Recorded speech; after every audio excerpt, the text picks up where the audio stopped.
I thought about you watching this movie because even I was a little put off by how, I mean, obviously the spiders are real, like the little ones, and they're Hmm. everywhere and Yeah, they're creepy, they're crawly. it's Yeah, gross. it is not for people like you. Right. I don't want to admit that to Bill, to Mr. Rebane. I don't want to admit my arachnophobia. So we'll just keep that between you and me, and I guess everybody listening to this episode right now. I'm gonna sell you out 100%.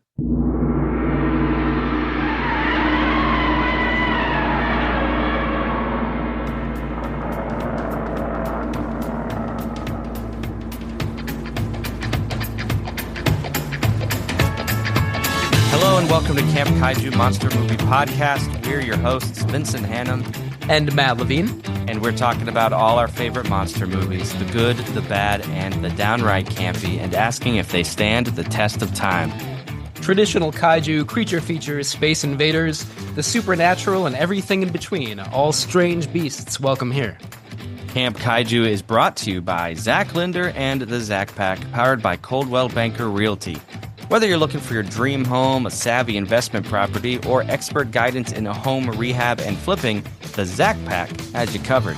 Reach out today for top-tier real estate services and explore exciting investment opportunities. Don't forget to follow the Zach Pack on social media for the latest updates and insights. Check the link in the show notes for more information.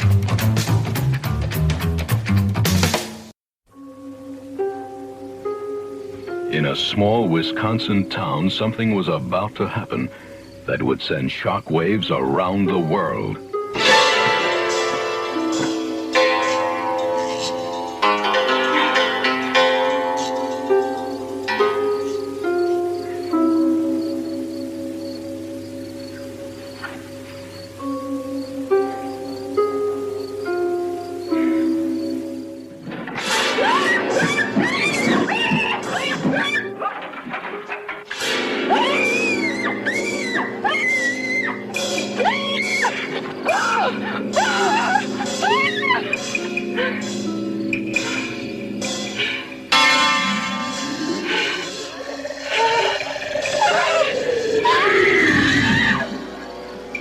They came from another world to destroy the Earth.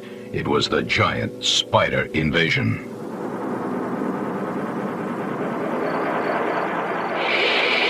Look at that!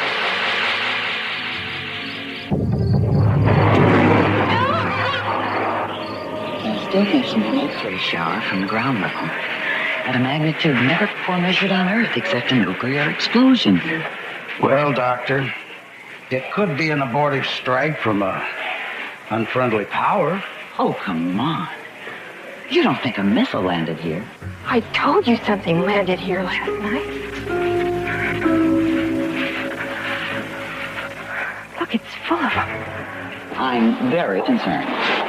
Well, frankly speaking, Doctor, so is the United States government.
emergency unit. I'm down here all by myself.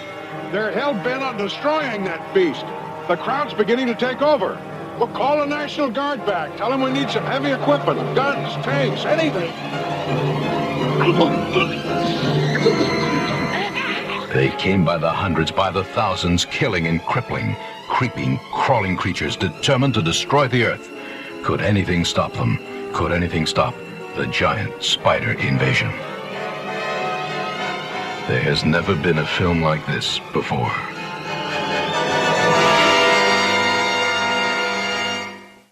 Matt, what an episode we got tonight. Indeed. Yeah, we'll be talking about the giant spider invasion. With none other than the man behind it, Bill Rebane, the producer and director of this movie celebrating its 50th anniversary. Yeah, so cool. And Bill, I'm sure we'll talk to him about this a little bit, but he actually shot new footage from the movie, which he's planning on incorporating into the film and then re-releasing next year, which is very exciting. And that's what I really wanted to talk to him about, among other things, but is now that we have access to technology with computer graphics and whatnot, like how is he incorporating new technological aspects into a very 1970s picture? And this movie is low budget. It doesn't detract from the movie, but it's clearly a low budget movie. So I'd love to see how that translates 50 years later with new footage. Yeah, totally. It'll be cool to watch the new version. And like, I would also like to ask him just like, why now? You know, I know it's the 50th anniversary of it, but are there other reasons to like revisit this project and re-release it? So I'm sure we'll talk to him about that soon. Yeah. Let's get to some quick nuts and bolts while we're waiting for Mr. Rebane. So thanks for hanging out with us, friends. Truly, truly, truly. We couldn't do this show without you. All your support, listener comments, I'm getting them. I'm responding. I love the back and forth. That's what I love about Camp Kaiju, that we have this platform to talk to you all, engage with listeners, and just talk about monster movies. You can leave a rating and review of this here show wherever you listen to podcasts, but follow us on patreon.com/Camp Kaiju for more videos, reviews, merchandise, Zoom happy hours, you name it. We're really going to lean hard into the listener experience beyond the show in 2026. Get in touch with us. Let us know your thoughts, what you're looking forward to at campkaiju@gmail.com, campkaijupodcast.com, Instagram, or even our voicemail number. Our hotline is 612-470-2612. And a special thank you to our current Patreon members and supporters, Jason, Chris, Sean, Peggy, and our anonymous patron. And if you all out there want to make the jump to a paid supporter of the show at patreon.com/Camp Kaiju, if you sign up before 2026, we will send you a free tote bag. I don't know what it will look like yet, but it will be awesome and well worth, $5 a month? So all that and more, and eternal thanks, first and foremost. Absolutely. Yeah. All right, coming up on Camp Kaiju, it might be The Addiction. The Addiction might come out before this episode. Unsure yet. But Matt, let's talk about The Addiction as if it's our next episode. Yeah, The Addiction, directed by Abel Ferrara from 1995, a vampire movie starring Lily Taylor. Black and white, a little artsy, very philosophical. Frank Olson was the guest star on that episode. Great to talk to him, and of course to you, Vincent, about that movie. Really fascinating. One of the better vampire movies that I've seen, I would say personally. So yeah, fun conversation. Please check out that episode if you haven't already. 100%. And then following that, Sean Childers will join the podcast, and we're going to break down Guillermo del Toro's Pacific Rim from 2013. So I think, was that 12 years? That's enough hindsight, you think, to gauge a movie's lasting impact? Yeah, I think so. I think definitely in the context of Del Toro's career, and maybe just the monster movies that have come out since then, like all the Godzilla X Kong movies and all that. Yeah, it'll be interesting to talk about. Yeah, for sure. Following that, December is jam-packed, and it's a great problem to have here in the editing room. But after that, we will announce our Season 6 lineup. First 6 months of Season 6 in 2026. There's a 666 theme going on here. Oh. Yeah, but we'll have some guest hosts, some previous guests from the podcast joining us for about an hour. Just have some fun, drink some eggnog, talk about all the good times from 2025. Can't wait. Honestly, the reveal of our upcoming titles for the next season is probably my favorite episode of the entire year, so I'm looking forward to it. It's fun. Yeah, it's man, we've been doing this such a long time now that yeah, we do have we have like our own traditions on the show. Yeah, totally. Yeah. So the giant spider invasion, we'll have Bill talk about it, obviously, but it is about a meteor that crash lands on Earth in rural Wisconsin behind a farmhouse, and the meteor spews these like little geodes, they're called, little balls of rocks that happen to contain tarantulas. And the tarantulas dosed with high levels of radiation because apparently they were born out of a dying star, and there's a black hole element to the story. But some of these spiders do grow to gigantic proportions and eat and terrorize the townspeople. Yeah, it gets to be a little bit gruesome at times, but I would say like the giant spider is not really all that scary, although it does look pretty cool. But as I think I mentioned during our arachnophobia episode, I do actually have arachnophobia. I'm very scared of spiders. So like the small, like normal size tarantulas freaked the hell out of me in this movie. I thought about you watching this movie because even I was a little put off by how, I mean, obviously the spiders are real, like the little ones, and they're everywhere, and they're they're creepy, they're crawly.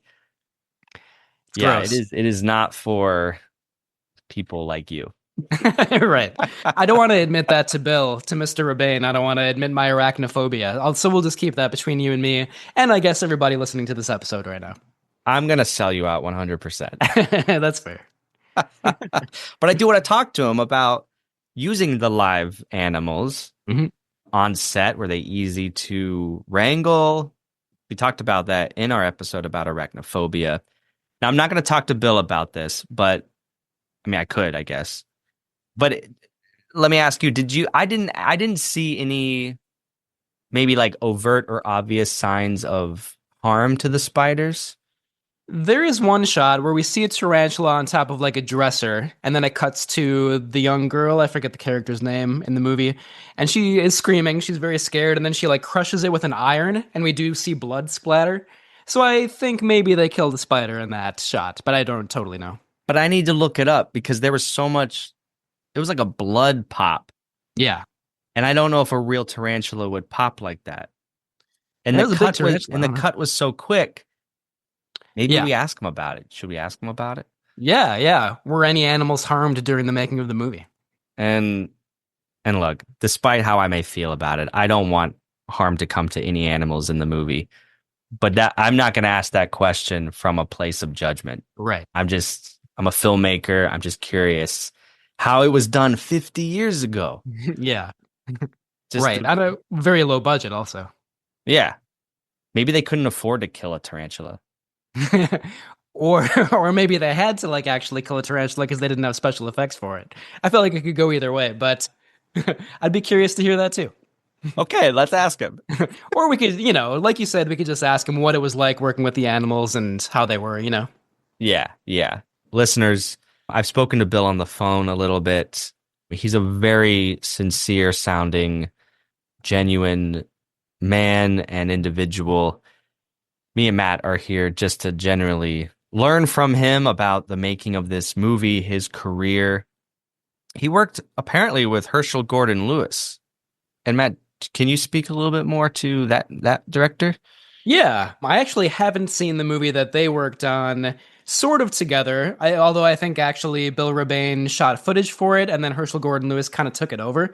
So I don't know how much they actually worked together on it, but let me just pull up a list of his filmography real quick, because I don't want to get any of the names wrong. Yeah. I think the movie we're talking about is called Monster A Go-Go from the early 60s.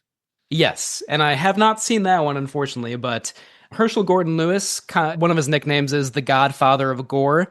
So he was one of the, pioneers of low budget, kind of schlocky shock horror cinema. The Gore Gore Girls is an example of one of his movies, and that title kind of says it all. The Wizard of Gore, I have seen. That one's a lot of fun. Let's see here. Color Me Blood Red. I actually highly recommend that movie. That's about a painter who uses, human blood for his masterpieces. That one's good. Blood Feast is another good one. So yeah, Herschel Gordon Lewis, kind of just the Wizard of Gore is another nickname that he had. Very influential for the giallo genre and other horror movies as well. An unknown species of horror is born as science fiction becomes science fact. If you find any problems out there at the Colby place, Just keep it to yourself.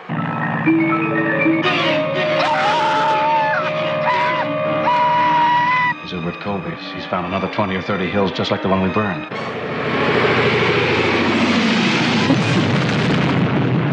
I mean, this right here is scientific phenomenon. As you know, all species of megalomorphs are cannibalistic.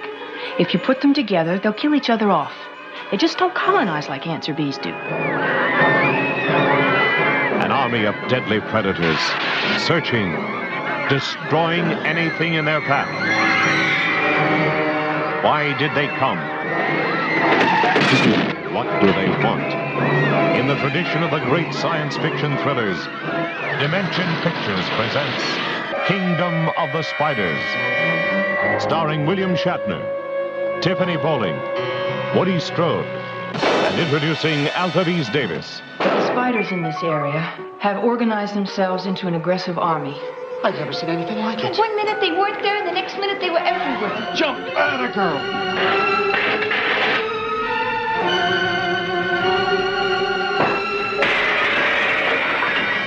Listen, there's thousands of them out there. We'll never make it. Why haven't we heard from the sheriff?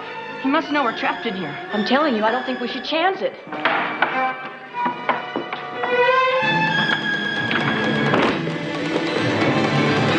Your nightmares will never be the same. Kingdom of the Spiders. The next victim could be you.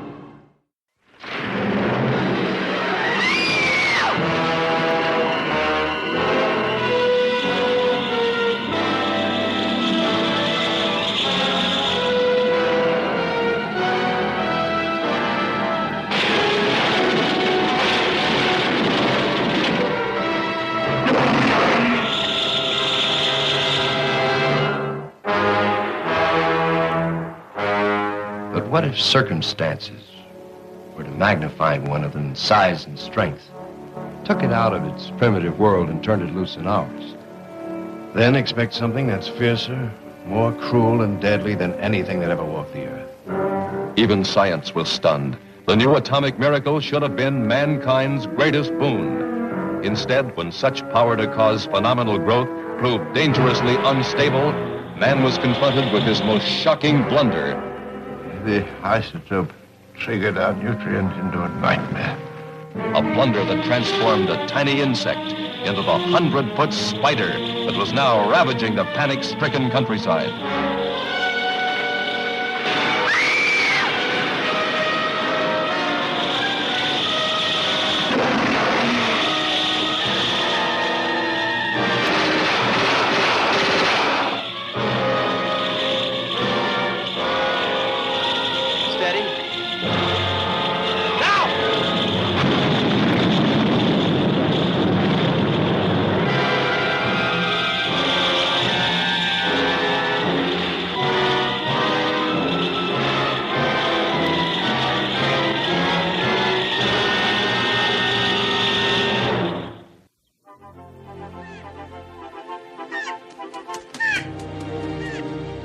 The Jennings family has just moved to the small town of Canaima.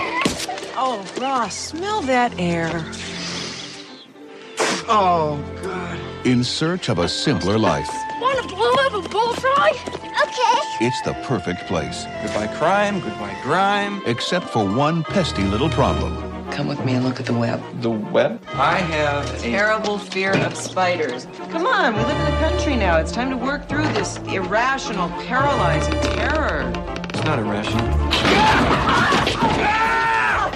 Hollywood Pictures and Amblin Entertainment present Jeff Daniels. Honey, we're We're in the living room. We need you to kill a spider. And John Goodman. Bill McClintock, Infestation Management. That guy's just a spider. Would anybody object if I tore this floor out? I would. False alarm, then lead on. There's no spider here. Every so often in a little town somewhere, there is a health scare. There's a rumor going around that some kind of spider might have killed Sam Metcalf. Doubtful. Spiders make convenient culprits. There's no spider here. I think one of your Venezuelan spiders hitched a ride here. There may be some spiders around here that are very dangerous. Dad, chill out. Just run. They spread out from a central nest in a web-like pattern and dominate the entire area. When that happens, this town is dead. Better uncork my private stock. Rock and roll!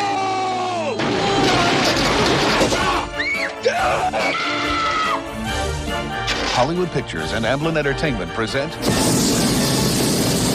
Arachnophobia. 8 legs, 2 fangs, and an attitude. Perk up, Lloyd. If we find the spider that did this, you can arrest him. Arachnophobia, a thrill-omedy.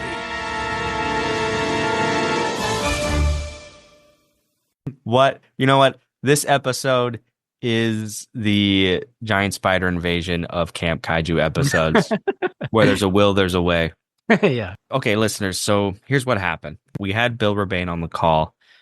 Through no fault of his own, through no fault of anyone's, you know, the gremlins were at play in the machines here, and we had trouble getting Zoom to work. Said, okay, we'll pivot. I threw Riverside at Matt and Bill, and that was able to work. But as we were just saying, just like the bandwidth capabilities of the technology wasn't exactly what we wanted. So our interview with Bill Rebane is extremely truncated. I've salvaged what I could in the editing room. I've bumped up the audio as much as I can. So listeners, just be forgiving, but know that Bill is a sweetheart, and we really, really did get some great insight out of him. Unfortunately, and here's the last bit of news. Unfortunately, the recording on Riverside literally only got 12% of his audio. So there is 88% of his audio that we did not pick up. Lost to time, which is sad, but what we do have is great. And Matt, you and I are going to fill in a little bit what that conversation was. Yeah, totally. Okay.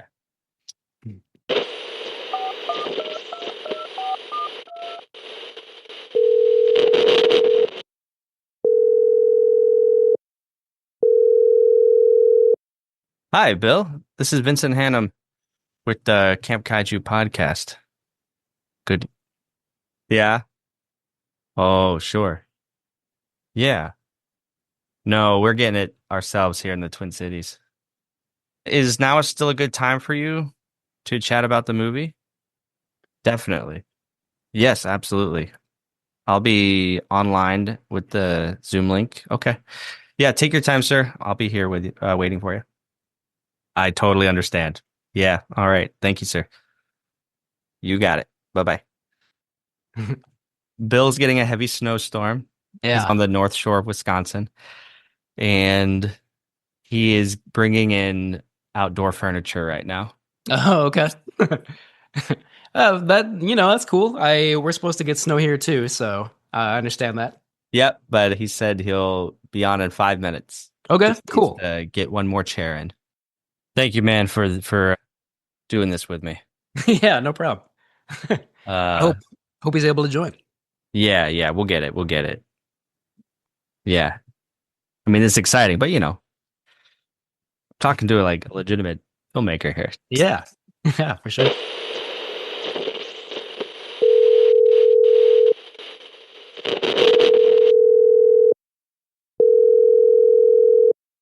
Hi, Bill. I just sent you the email link. Okay. Here's what I will do. I have a plan B, but I'll need to just send you another link and I'll give you a call back in about 5 minutes. Is that okay? Okay. Thank you, sir. I'll be in touch. Okay. Thank you. Bye-bye.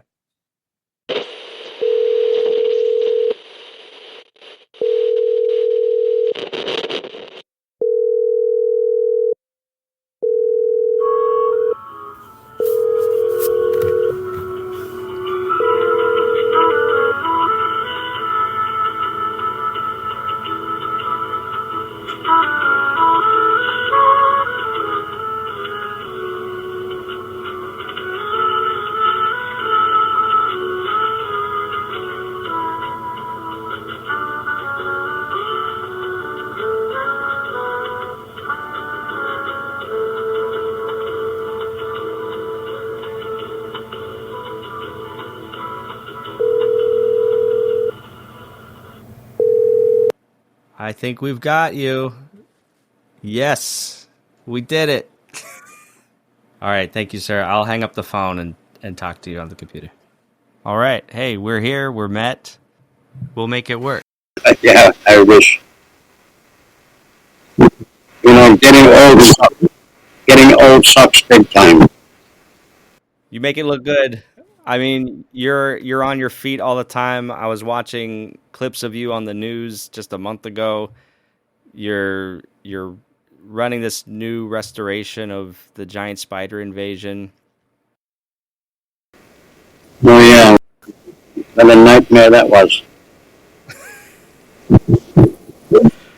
Could you talk a little bit about how the last year has been with this new project?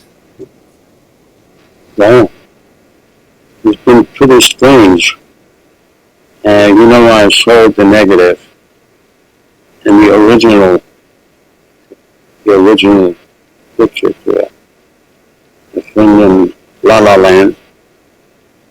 And at that time we were working on the 50th anniversary version, so I made a deal with the owner that I have 3 other copyrights on the picture, by the way, for the director's cut and the 30th anniversary cut, and now the 50th anniversary.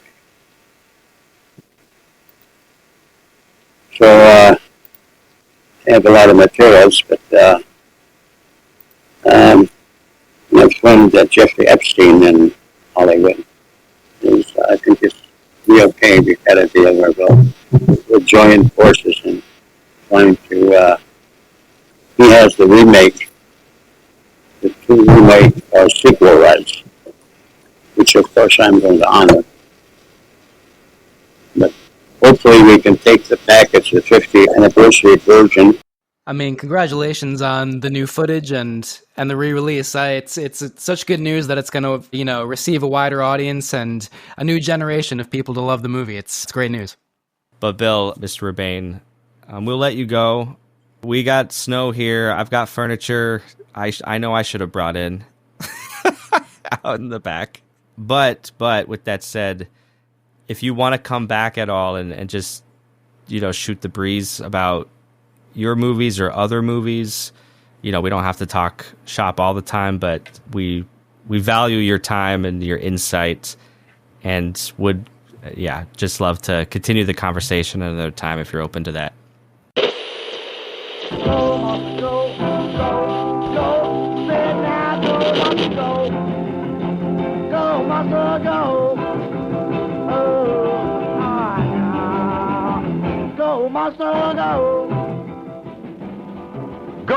Go to this theater to see the science fiction picture to end all science fiction pictures.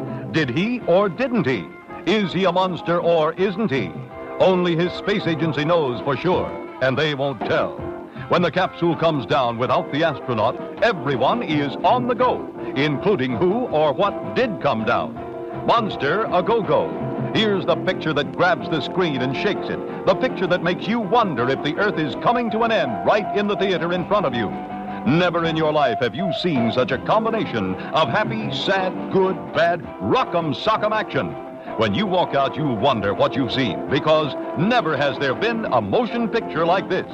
Monster a Go-Go, with a genuine 10-foot-tall monster to give you the whim-whams. Monster a Go-Go, with astronauts and space capsules and pretty girls, and cosmic radiation and pretty girls, and screams and pretty girls. There's something for everyone in the picture they're all talking about, the picture with Go. Monster a Go-Go.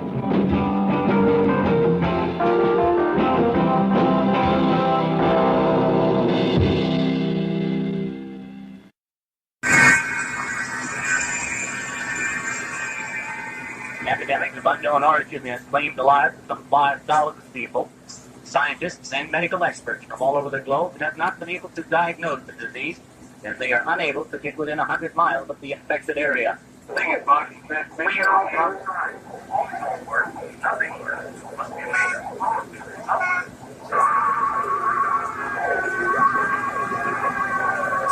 Deadly disease, strange disappearances, and panic in the streets. Has the world gone mad, or is it extraterrestrial beings?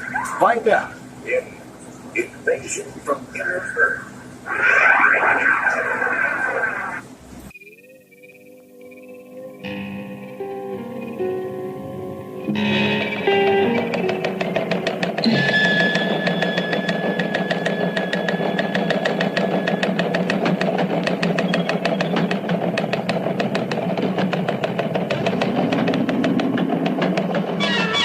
Alpha Incident, a motion picture to penetrate the inner boundaries of your mind.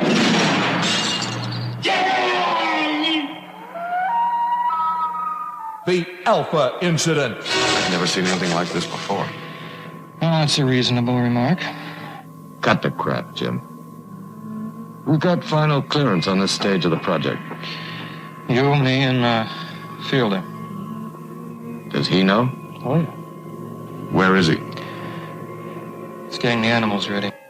Alpha 795. A frightening story of 4 men and 1 woman caught in the nightmare of secrecy, forced to face their own worst fears. She had any sense she'd be fast The asleep. Alpha Incident. Wonder if she ever ran those mazes. You know, I always fall for the intellectual type. What the hell happened here? The Alpha Incident. Let's get out of here. Let go of me! God, the shock to the system must be unbearable. Mama. The Alpha Incident. The only time I stay in one spot this long is when I'm in bed with a chick or when I'm just sleeping. The Alpha Incident, a most unusual science fiction thriller.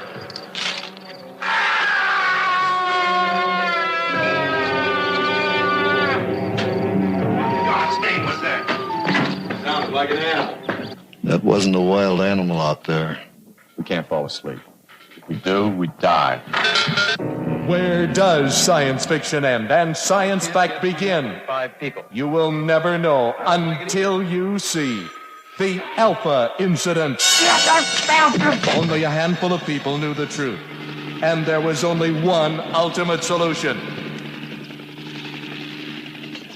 The Alpha Incident. A drama so horribly close to the truth, it will blow your mind. What a guy. What a gentleman.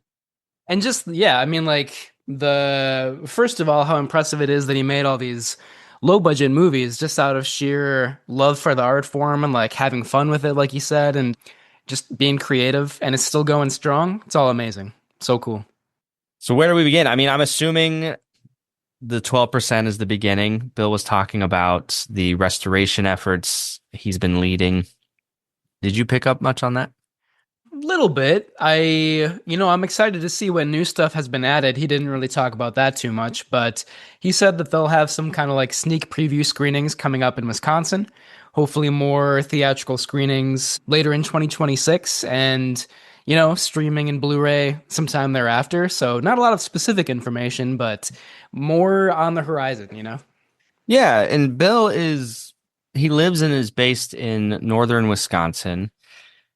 And he was talking about getting the film screened in local theaters around that neck of the woods, including Duluth, Minnesota. So all of our Minnesota listeners, all of our Midwest listeners, you all in Chicago especially, you're within driving distance. And Matt, northern Wisconsin is beautiful on the shores of Lake Superior, very woodsy. Yeah, totally. I think he was saying that one of the screenings might be in Minocqua. Or maybe he was talking about the shooting of the movie was around Minocqua. But either way, Minocqua is a very, very beautiful town. Yeah, I love that area of the country. So it's exciting, though. Like I think on December 13th, he mentioned there is going to be a showing. I'll have those links in the show notes. But I'm serious. I mean, if it lines up, if I have a weekend, I'll drive up. I'd love to meet the guy in person. Yeah, definitely. What did we ask him? We asked him about the casting of the movie. I was very interested in that. And this is a strong, if we're talking good, bad, and the campy, one of my good elements with this film is the cast of the picture, the veteran casts. A lot of TV actors, supporting roles in Hollywood, but long careers. Bill talked about his friendship with Steve Brody, who plays Dr. Vance, the NASA scientist called in to investigate the goings-on. Opposite him is Barbara Hale as Dr. Langer, the local physicist. And what I mentioned to Bill, what I had to commend him on was the chemistry of those two actors. And Robert Eastman, who wrote the script, but Robert Eastman plays the philandering alcoholic redneck who adds a lot of camp to the film, but you wouldn't know it. Robert Eastman is a noted dialect coach and long-time veteran actor in Hollywood. So there are some names in the cast. Yeah, and I'm not sure if you mentioned Alan Hale of Gilligan's Island fame, who's also in the movie as the maybe lovable, maybe not lovable, sort of like boisterous sheriff of the town. Yeah, I asked Bill about Alan Hale because I had read, and this is what's so great. I mean, what a treat to get the actual director and producer of the film on Camp Kaiju, because you and I, we read our notes and resources, but sometimes apparently they differ from the real experiences. So I had read that Alan Hale improvised a lot of his lines.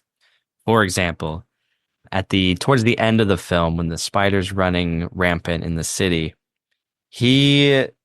he makes a Jaws reference as the sheriff. He's like, that spider's as big as Jaws. Yeah. And this came out in 1975, right? Which was the same year as Jaws. So that was a very timely reference. Yeah. So anyways, I'm sure that was improvised, but I asked Bill Rebane, did Alan Hale improvise a lot of his lines? And Bill said no. Alan was a professional. Now, Bill did crack a joke saying that there was hardly a script at all. Like they didn't really finish one, which I had read anecdotally. A lot of collaboration with the actors on the script. And Bill did talk about Robert Eastman in particular having ideas of camp to bring a more campy vibe to the picture. Yeah, which is kind of strange because, like, we were talking about this a little bit at the beginning of the episode, or like before we started recording, but it's campy and also like a little bit sad at times. Like there's alcoholism, there's like, there's a brief reference to like a baby that died and like a couple sort of having marital strife after that. So yeah, it's strange. It's campy and it's kind of sad and bleak at the same time, at least in certain moments, Yeah. But sorry, just on the casting note, I wanted to ask about. I asked Bill about the extras in the movie too, because one of my favorite things about it is just you feel that like the supporting characters, like the townspeople, were like just walking on the streets of like small town Wisconsin and like walked into this movie. And that's one of my favorite things about it. Like there's a scene where like a bunch of guys who were just drinking at the bar, like get their shotguns and they're ready to like go kill the spider, similar to a scene in Jaws, I guess. And like just the people in that scene they have so much character and personality. I love the kind of like the background flavor. And I feel like you would know that this was shot in a small town somewhere, if not specifically Wisconsin, even without knowing that backstory, I do, and I love that aspect. And I mean, Bill's the real deal. He's just a Midwest guy. Listeners, he was smoking a cigar, multiple cigars when we were talking to him. He was talking about driving through the snow during a blizzard. It's like, if you live in this area, you know what it's like to drive 25 miles an hour to get to a destination, and it takes 3 hours to get there because the snow is sideways and nobody's plowed the roads. I've been there. It's awful. Yeah. Yeah, he's a true Midwesterner, and it was cool to hear him talk about. He didn't talk a lot about his origins in Chicago, but that's, I think, where he and his family moved at a very young age, and then he kind of like made his way up to Wisconsin from there. So it was kind of cool to hear about that backstory. Yeah. Yeah, very easy to talk to. Very down to earth. He said, I don't know if this is kept in the 12% we got, but I asked him sort of tongue in cheek, what's more brutal, driving in that blizzard or making any of his movies? Which I didn't mean as a knock. And I don't think he took it that way, but he good naturedly said, the number one thing he kept in mind when making movies was to always have fun, which I appreciate. So If anything, I think his movies do have a sense of fun if you get to see other ones. Yeah, sadly, Giant Spider Invasion is the only one I've seen so far, but I do think there is a sense of fun involved, even if some elements are surprisingly a little bit downbeat every once in a while. There's still like an air of, yeah, creativity, imagination, like just having a good time. You did ask him about the spiders. Yeah. Yeah, so well there's a lot to say about both the real animal spiders, actual tarantulas that were used in the filming of the movie, and then the giant, the titular giant spider of the movie.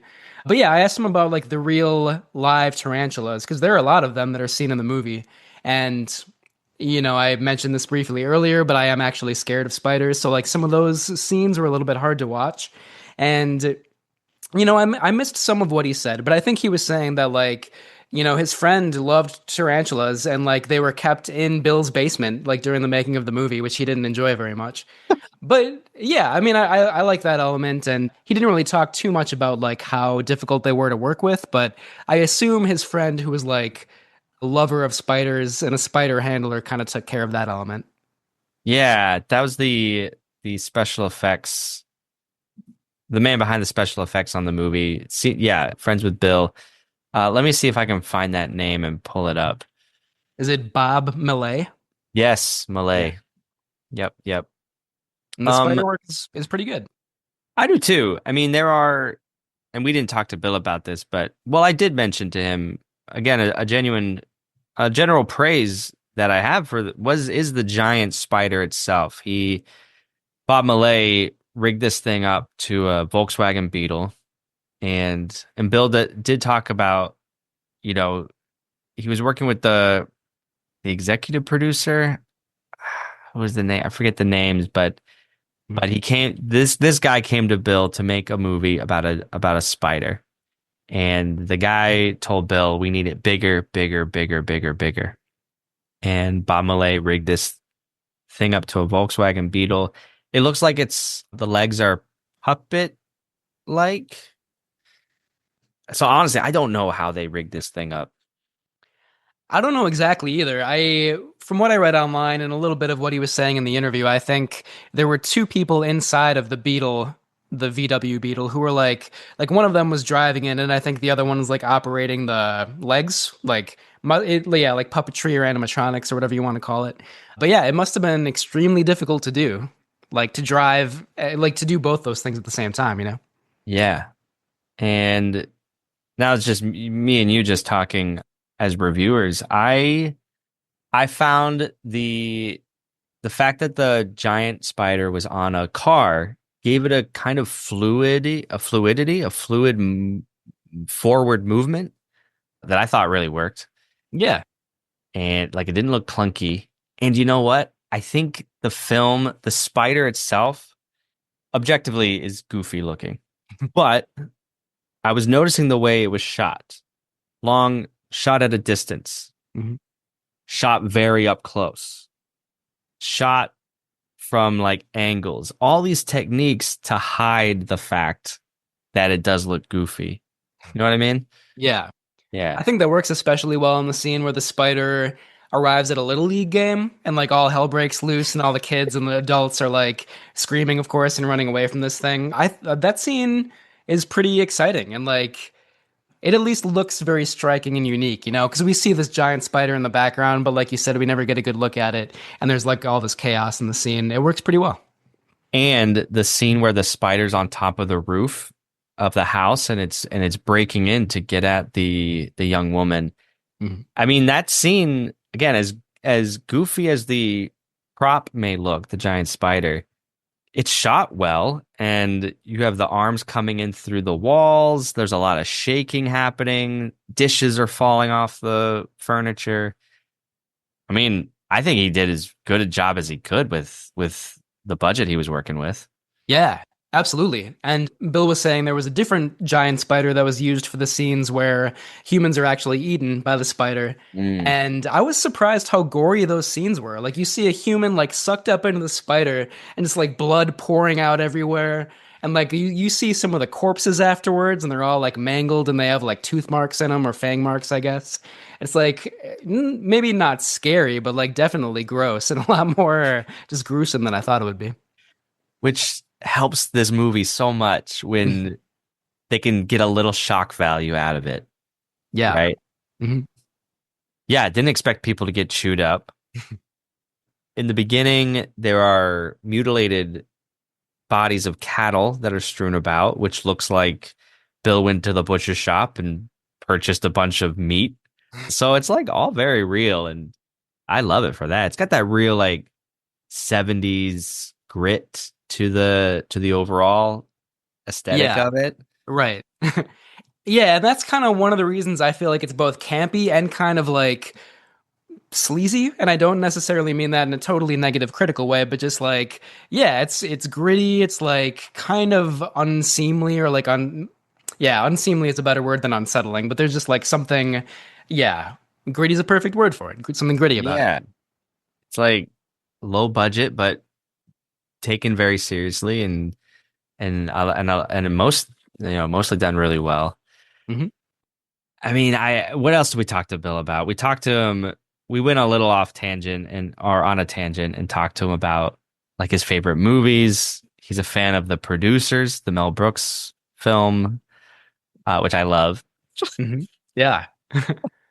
And musicals also, which was cool. Cool to hear. Donald O'Connor in particular. Yep. I asked him, are you Fred Astaire or a Gene Kelly fan? And he said Donald O'Connor. I love that. Yeah, unexpected. He worked with Donald O'Connor, he mentioned. I heard that, but I couldn't quite hear what movie that was. Were you able to hear that? Yep. Miracle in the Manger. Does not sound like a horror movie. No, Bill said he was not initially drawn to horror films. That was not his favorite genre. But for what it's worth, that's where he's made his legacy. I was going to ask him what made him go in that direction, like sci-fi and horror. And, like you said, Vincent, we were kind of having some recording issues and kind of didn't really get to that question, but I'd be curious about that. Like, was it just like a budget issue? Was it like that's what they could make on a low budget, but still make a lot of money off of it? Or was it, were there other reasons for it? I'd be curious to know that, but we didn't really get a chance to ask him that. Yeah, same. But it sounds like he's had a long, varied career. Yeah. But it's clearly most known for his horror movies. So there's a box set called Weird Wisconsin from Arrow Video with a number of his films. Monster Go-Go, Invasion from Inner Earth, Twister's Revenge, which is apparently about a killer truck that comes to life. All this stuff that we love. But I brought it up and he made us laugh because he said, I'm not going to talk about that. I couldn't tell if that was a sore spot for him or if he was just like done with the interview, It was hard to tell. Same. But you've seen a couple of movies from that box set, right? Or just one, maybe? Just one, Invasion from Inner Earth. Great title. The movie starts off very strong. Shot on so he bought this property out in Wisconsin. He dubbed it the Shooting Ranch. Not at first. He said it was like the Funny Farm, Green Acres. He's a big Green Acres fan, we've learned. But yeah, so he shot a number of his movies there on the ranch. And Invasion from Inner Earth is about a group of young people shacked up in a cabin during a snowstorm. But there are aliens that have apparently invaded. Unclear if it's from inside the Earth or outside the Earth. But there's like a mass hysteria. Like the aliens have infected the greater population. I mean, there's not much more to the plot than that. But to me, it struck me as a combination of Night of the Living Dead with the unexplained mass hysteria and people turning into zombies, if you will, meets The Thing from Another World, because you have this small party of people snowbound in a cabin. So it's like a great concept. It doesn't totally keep you on the edge of your toes till the end. Yeah. But it's a strong start, like a really strong first third of the picture. Yeah, you can find it for free if you're curious. I am. Yeah, I would love to watch it. Sounds a little bit like The Evil Dead, maybe, but maybe that's just like where my mind is going, you know? Yeah, I mean, Evil Dead. Can we get Sam Raimi on this podcast? Well, that might take a little, that might take some work, but we'll see. Possibly. But yeah, I do want to see more of his movies. Twister's Revenge sounds kind of cool. I hope it's better than Killdozer, though. I hope so. It's from 1988, so I think it might. And so it's post Spider Invasion, and honestly, Spider Invasion. Because I was watching Invasion from Inner Earth, which came out the year before, and it's so low budget that honestly I was surprised at how high budget in Giant Spider Invasion was. So I'm hoping anything post that film kind of continues on a little bit of more polished track. Yeah. It helps as a viewer sometimes. Yeah, for sure. Yeah.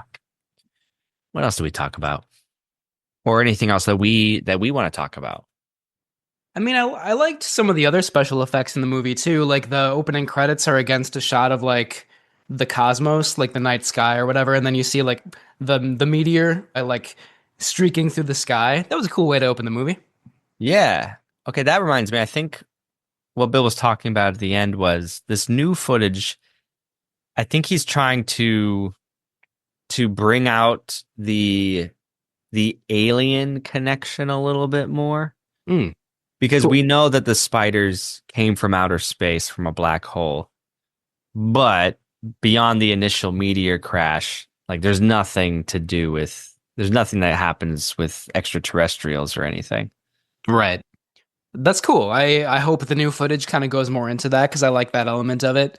There's one kind of cool moment where there's like a helicopter hovering over the crater where like the spiders come out of, and it looks kind of blurry and weird. And I couldn't totally tell, but I feel like the guy on the chopper was like, it's like a black hole. I can't tell what's going on down there. And I was like, oh, that's a cool idea. I like that.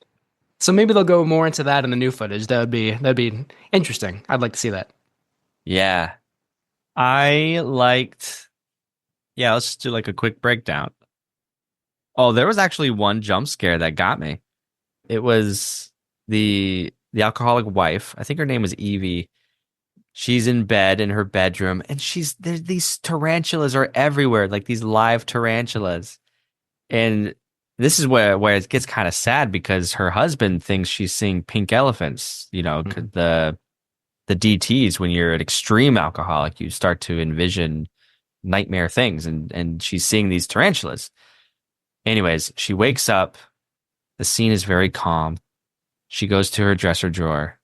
She opens the drawer, and a giant fuzzy puppet spider jumps out at her. As goofy as it looks, it got me a little bit. Yeah, agreed. The suspense in that scene is actually sort of well done because you keep on thinking that she's gonna like see one of the actual tarantulas or it's gonna crawl on her or something, but it's not that. It's the giant like spider in the dresser. Yeah, it's a good gotcha moment. It got me. I'll say that. Yeah. Nothing really like I didn't hate anything in this movie. Sure, some of the more the sexually exploitive moments for what it is, but. I kind of lost the plot a little bit towards the end. Yeah. Like, was there a black hole in the area on Earth? Like, the physics escaped me. And knowing that the script was half-baked, guess that comes with the territory. Yeah, makes sense. Yeah. One good thing, if I could add a good thing real quick. You and I talked about this earlier. We didn't really ask Bill about this, but there's like this priest character, like this preacher is a better word for it, who is like talking about sin and how like, people committing sin that will like, experience their comeuppance and have to atone before God and all this stuff. And that's like kind of like a through line during the movie. Like there's an early scene and a late scene featuring that preacher. And he also appears at like certain moments throughout. And I don't really know exactly what that has to do with the spider storyline, but it is kind of like an interesting structure to just have that guy reappear every once in a while. And it makes for kind of like just I don't know. There are some scenes that kind of drag and get a little bit boring, and then suddenly that guy appears and he's like screaming at you, and it's like, oh, that's like an effective way to like regain your interest, you know? So I like that guy. I don't I would not like that guy in real life, but like as featured in the movie, that's a good element. I like that. Agreed. And Alan Hale, he was campy, and I was saying this to Bill too, that he seemed to just, well, Bill said that Alan was just being himself. He's kind of a good-natured sheriff, a little larger than life, kind of yucking it up. But it works for him, and he knows what he's doing. He breaks the fourth wall at one point. He looks at the camera, which I found so funny. Yeah. And what someone has a line. There's a campy line about, because the doctors, Dr. Langer and Dr. Vance, are trying to explain the physics to to the sheriff. And Dr. Langer, Barbara Hale, she says, well, Sheriff, you remember your physics, right? And he says something like, I used to take physics, but now I take prunes. Something like that. What does that even mean? Yeah. You know, to be honest, some of the sheriff stuff did grow kind of old, in my opinion. And I think some of those stock characters, maybe I would put more in the bad category. Like, there's some good stuff too, but like the sheriff, and then like, you know, like the young kid who's like dating the attractive sister-in-law of Evie, the alcoholic wife. That storyline gets a little bit old. Like, and like also the moment where like Dr. Langer and Dr. Vance first meet each other, and Dr. Vance, you know, is surprised to see a woman in the planetarium or the research facility, and he's like, "Oh, Dr. Langer must be your dad or your brother or your husband," and she's like, "Nope, that's me." And I kind of rolled my eyes and was like, "Oh, of course they have to have a moment like this, you know." So some of that gets a little bit dull and boring, but then, like I said, there's like, you know, a giant spider or some like gross weird thing that kind of like captures your interest again. Yeah. It's something. I'm glad I watched it. I'm glad I connected with Bill. Yeah. I'd like to make this work again at some point. I don't know. We'll see. I hope so, and maybe we'll go to a screening in person. That'd be great. Maybe, honestly. I think in person might be the way to go with Bill. Yeah. Yeah. Sorry. He mentioned this. He wants to start like a workshop thing for Wisconsin filmmakers. Which sounds amazing. I think he was saying that he wants to have that in his house, which is pretty cool. And such a great idea. I wish, you know, I just wish there were more film workshops and libraries and resources just like everywhere. That'd be amazing. Yeah. Definitely in touch with his community, his state. What was he saying? Like, he was saying something about Madison and or Milwaukee, like the film societies. Correct me if I'm wrong, but they want to do screenings down in those cities, and he'd rather do things up north. Yeah, I think that's what he was saying. Yeah. And maybe like my takeaway from that is just like he was saying that like that's where the film organizations are located, you know? And he wishes that it was like in more remote rural northern areas. But yeah, I think he was saying that organizations in those cities wanna screen the film as well. Yeah. There's a lot of interest for it. Deservedly so. You know, I think it does, it's that perfect so bad it's good type of movie. Yeah, agreed. Like, you know, just to be totally candid, you can cut this out of the episode if you want, Yeah, but like, sure. you know, for me, I feel like Troll 2, for example, is like the height of so bad it's good, where it's like so surreal, so bizarre. Every moment is like, how did this happen? Like, and like there are moments in Giant Spider Invasion that like I said, do kind of get a little dull. But yeah, I mean, certainly this movie is in like the so bad it's good pantheon, and there are so many moments that are like imaginative and fun to watch and really striking and unique. And just the fact that it was shot for like $300,000 and I think made like 23 million worldwide is amazing. It's incredible. Yeah. There was something about it. Yeah. It's in the pantheon. I like that. Yeah, you know, Plan 9 from Outer Space, most Ed Wood movies, like, yeah, for sure. Yeah, because it was made so earnestly, I feel like there's like that's to me like a true campy movie where Yeah, it's rough around the edges. The effects are bad, but the actors aren't playing it tongue in cheek. Even Alan Hale, like he does drop it in at times, and like when he's on the phone, he's doing some real acting. He's not phoning it in. No pun intended. So, like Ed Wood's, like Plan 9, like Troll 2, like they're a mess, but don't tell the directors that. To them, Right. they were making a real movie. Absolutely, yeah. And I think if you have that love for movies and just like the creative drive, then like that will make the movie worth watching no matter what, Yeah. Yeah. So I'm happy to end this conversation on that note. Cool. I love it. I think, yeah, we can make something out of that and then add some Bill quotes to something, social media or something. I don't know. And, I'll add trailers and things and cool. Yeah. Well, yeah, that was, good job just like trying to make that work on the fly. Sorry, maybe the audio didn't quite work out, but, I think it worked out okay in general. We made it happen.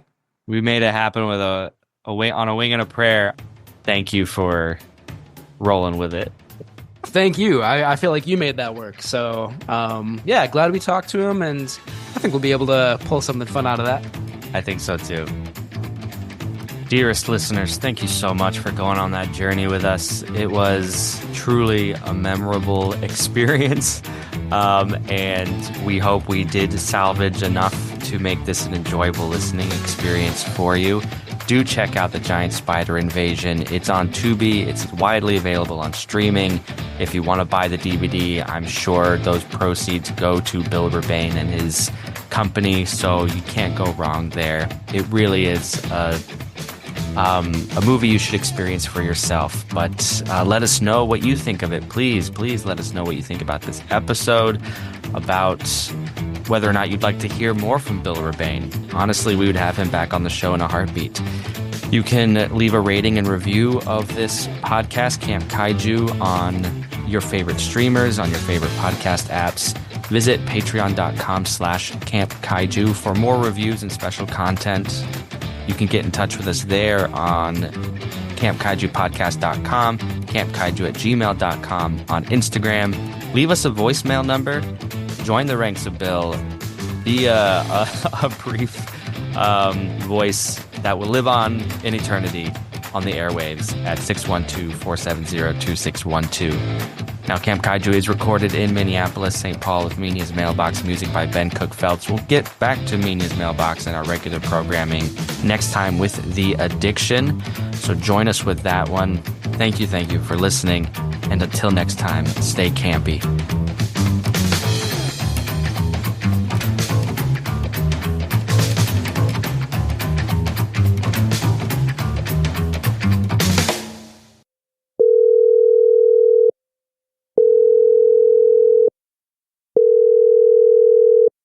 Ever see the movie Jaws?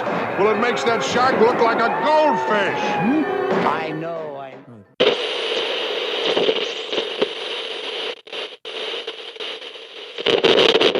Vance, I have a feeling the sheriff's putting you on. I'm sure he's taken physics. Oh, I used to take physics. But now I find that prunes do the better job.